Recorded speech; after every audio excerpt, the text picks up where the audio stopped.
قوم عاد کس طرح شکار ہوئی عذاب کا اور کون سی نافرمانیاں کیں اس نے ایسی کہ اسے سامنا کرنا پڑا عذاب کا۔ حضرت ہود علیہ السلام عرب کے قبیلے عاد سے تعلق رکھتے تھے جو عمان اور حضر موت کے درمیان ریت کے ٹیلوں والے علاقے میں رہائش پذیر تھا۔ آپ علیہ السلام کا قبیلہ عاد بن ارم بن اوس بن سام بن نوح کے اولاد سے تھا۔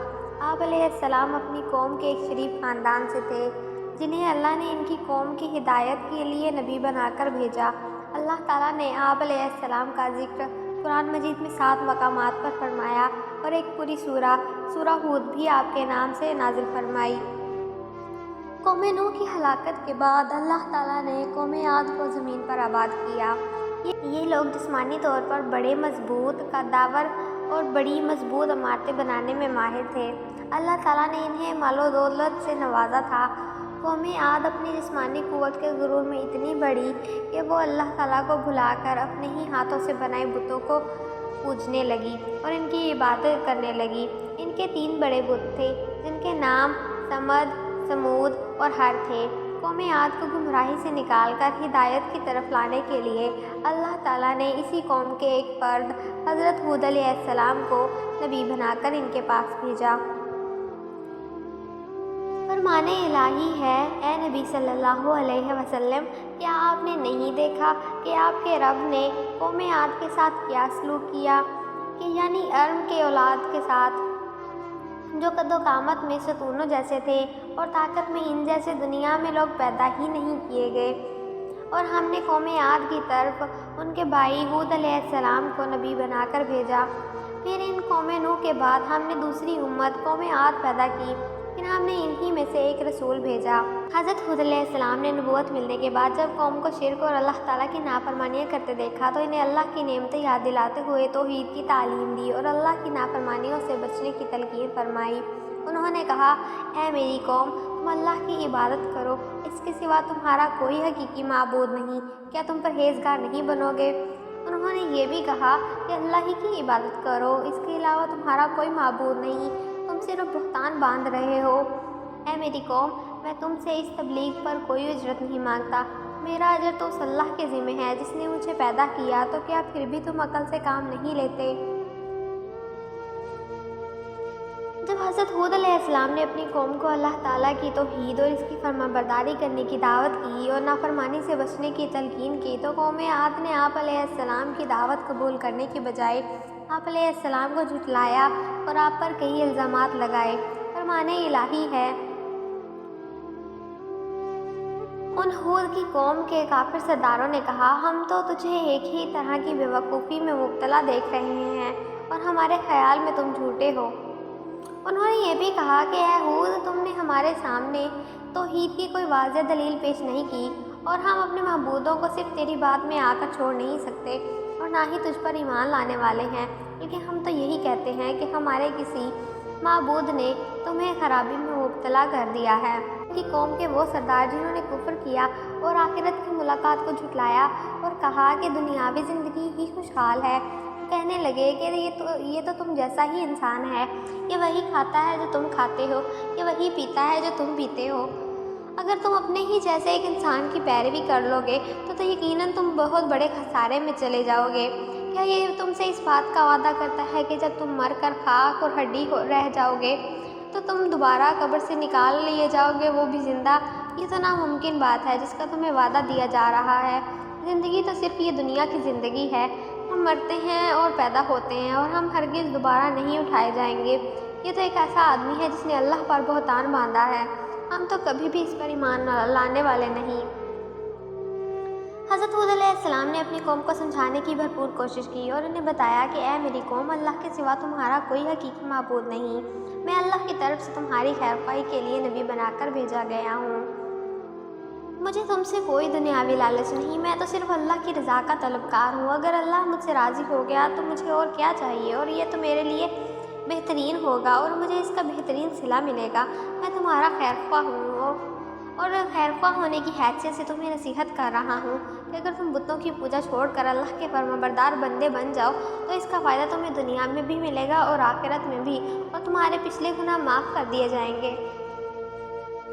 ہود نے کہا ہے میری قوم میں بیوقوف نہیں ہوں بلکہ میں تو تمام جہانوں کے پروردگار کا بھیجا ہوا پیغمبر ہوں۔ میں تو تمہیں اپنے پروردگار کے پیغامات پہنچاتا ہوں اور میں تمہارا امانت دار خیر خواہ ہوں۔ اور کیا تم اس بات پر تعجب کرتے ہو کہ تمہارے رب کی طرف سے تمہارے پاس ہی تم میں سے ہی ایک آدمی پر وحی نازل ہوتی ہے تاکہ وہ تمہیں ڈرائے اور حالت بھی یاد کرو جب اللہ نے تم کو قوم نوح کے بعد جانشین بنایا اور دوسروں کے مقابلے میں تمہیں زیادہ قوت و جسامت عطا فرمائی۔ اس لیے اللہ کی نعمتوں کو یاد رکھتے ہوئے اس کا شکر ادا کرو تاکہ تم کامیاب ہو جاؤ۔ ہم نے جتنی بھی انسانی تاریخ پڑھی ہے اس میں یہ ہمیں پتہ چلتا ہے کہ کسی بھی معاشرے میں جب ظلم، زیادتی، سرکشی، فتنہ، فساد، قتل و غارت، کفر و شرک اور دیگر برائیاں پھیل جاتی ہیں، لوگ شکر گزاری کرنے کے بجائے ناشکری کی راہ اختیار کرتے ہیں تو ایسے معاشرے عذاب الہی کا شکار ہو جاتے ہیں۔ لیکن اگر یہی قومیں اپنے گناہوں سے باز آ جائیں اور اللہ کے حضور گر گرا کر توبہ استغفار کریں اور اللہ کا شکر ادا کریں اور اس کے شکر گزار بندے بن جائیں تو نہ صرف اللہ ان کو دی ہوئی نعمتوں میں اضافہ فرماتے ہیں بلکہ انہیں لمبے عرصے تک مزید نعمتوں سے فائدہ اٹھانے کا موقع بھی دیتے ہیں۔ جیسا کہ حضرت ہود علیہ السلام نے دنیا و آخرت کا فائدہ بتاتے ہوئے انہیں اپنے گناہوں پر شرمندہ ہونے اور توبہ استغفار کرنے کی تلقین کی تاکہ اللہ رب العزت راضی ہو کر ان پر اپنی مزید نعمتوں کی بارش فرما دے۔ ہود نے کہا میں اللہ کو گواہ بناتا ہوں اور تم بھی گواہ رہو کہ میں اللہ کے سوا سب سے بیزار ہوں جنہیں تم شریک بنا رہے ہو۔ اللہ کے علاوہ تم سب مل کر میرے خلاف سازش کر لو اور مجھے بالکل بھی مہلت نہ دو۔ بے شک میں نے اللہ پر بھروسہ کیا ہے جو میرا اور تم سب کا پروردگار ہے۔ چلنے والا کوئی جاندار ایسا نہیں مگر سب کی پیشانی وہی تھامے ہوئے ہے، لیکن میرا رب بالکل صحیح راہ پر ہے۔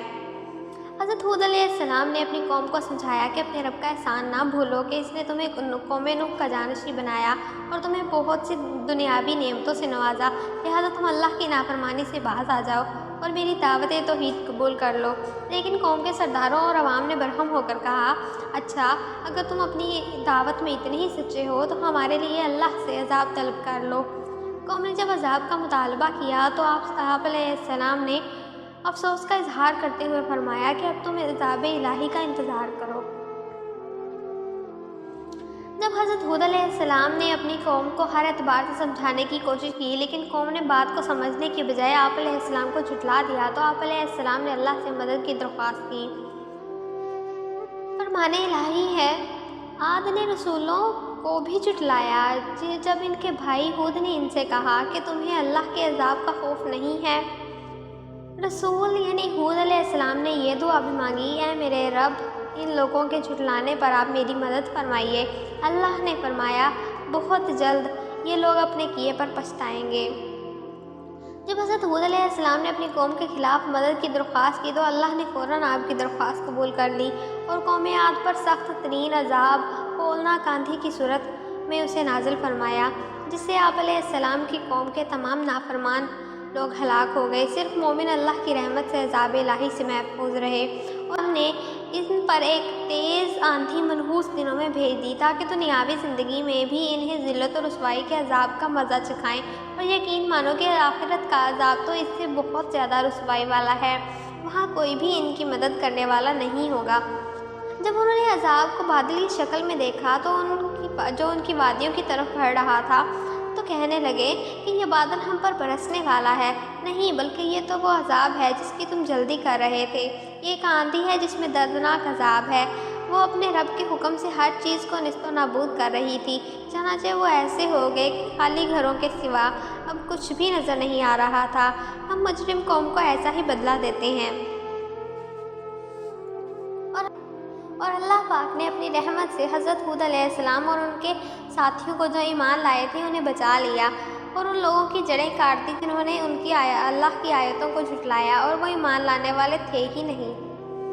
احادیث رسول اکرم صلی اللہ علیہ وسلم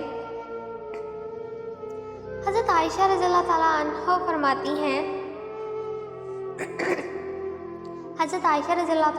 فرماتی ہیں جب بھی بادل آتے یا تیز ہوا چلتی تو آپ صلی اللہ علیہ وسلم پریشان ہو جایا کرتے تھے۔ میں نے پوچھا اے اللہ کے رسول صلی اللہ علیہ وسلم آپ پریشان کیوں ہو جاتے ہیں جبکہ لوگ تو انہیں دیکھ کر خوش ہوتے ہیں؟ آپ صلی اللہ علیہ وسلم نے فرمایا، اے عائشہ، میں کیسے مطمئن ہو جاؤں؟ ہو سکتا ہے اس میں عذاب ہو، کیونکہ ایک قوم ہوا ہی سے ہلاک ہوئی تھی۔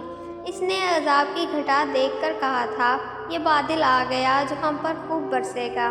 حضرت عائشہ رضی اللہ تعالیٰ عنہ فرماتی ہیں کہ بارش کے وقت آپ صلی اللہ علیہ وسلم یہ دعا مانگا کرتے تھے، اے اللہ، میں آپ سے اس ہوا کی اور اس میں جو بھلائی ہے اور جسے یہ ساتھ لے کر آئی ہے، اس کی بھلائی طلب کرتا ہوں، اور میں آپ سے اس کی اور جو اس میں ہے اور جس چیز کے ساتھ یہ بھیجی گئی ہے اس کی برائی سے آپ کی پناہ مانگتا ہوں۔